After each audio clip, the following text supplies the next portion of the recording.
അന്തർ സംസ്ഥാന ചന്ദനക്കടത്ത് സംഘത്തെ പൂട്ടി ആന്ധ്ര പോലീസിന്റെ പ്രത്യേക ദൌത്യ സംഘം. തിരുപ്പതിയിൽ നിന്ന് ഗുജറാത്തിലേക്ക് കടത്തിയ 4.5 ടൺ രക്തചന്ദനമാണ് പോലീസ് പിടികൂടിയത്. ഇതിന് വിപണിയിൽ 5 കോടി രൂപയോളം വില വരും. സംഭവവുമായി ബന്ധപ്പെട്ട് 3 പേരെ പോലീസ് അറസ്റ്റ് ചെയ്തിട്ടുണ്ട്.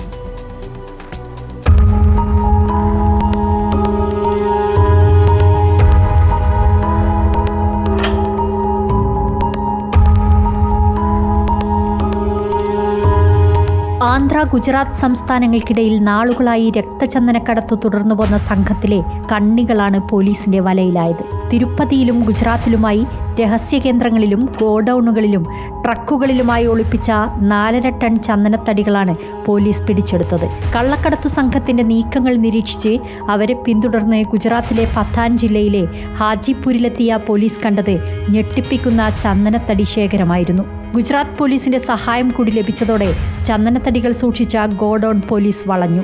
ഗോഡൌണിലുണ്ടായിരുന്നവർ ഓടി രക്ഷപ്പെടാൻ ശ്രമിച്ചെങ്കിലും സംഘത്തിലെ പ്രമുഖരായ 3 പേരെ പോലീസ് പിടികൂടി. ഉത്തം ചന്ദ് സോണി, ഹൻസ്രാജ് ജോഷി, പരേഷ് താക്കൂർ എന്നിവരാണ് അറസ്റ്റിലായത്. തിരുപ്പതിയിൽ നിന്ന് വാങ്ങിയ ചന്ദനത്തടികൾ പച്ചക്കറി കുത്തിനിറച്ച ട്രക്കിൽ ഒളിപ്പിച്ചായിരുന്നു സംഘം ഗുജറാത്തിലേക്ക് കടത്തിയതെന്ന് പോലീസ് അറിയിച്ചു. മരുന്നാവശ്യത്തിനായി തെക്കേ ഏഷ്യൻ രാജ്യങ്ങളിലേക്കും ചൈനയിലേക്കും 155 കിലോഗ്രാം ചന്ദനത്തടികൾ കടത്താൻ തയ്യാറെടുക്കുന്നതിനിടയിലാണ് സംഘം പിടിയിലായത്. ആന്ധ്രയിലെ വനമേഖലയിൽ കണ്ടുവരുന്ന പ്രത്യേക വിഭാഗത്തിൽപ്പെട്ട രക്തചന്ദന മരങ്ങൾ സംരക്ഷിത വിഭാഗത്തിൽപ്പെടുന്നവയാണ്.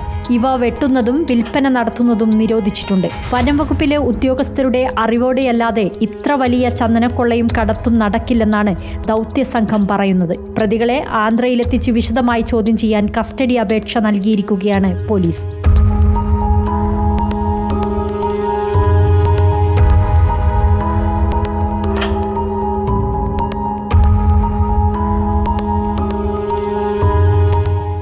റിപ്പോർട്ടർ, ഹൈദരാബാദ്.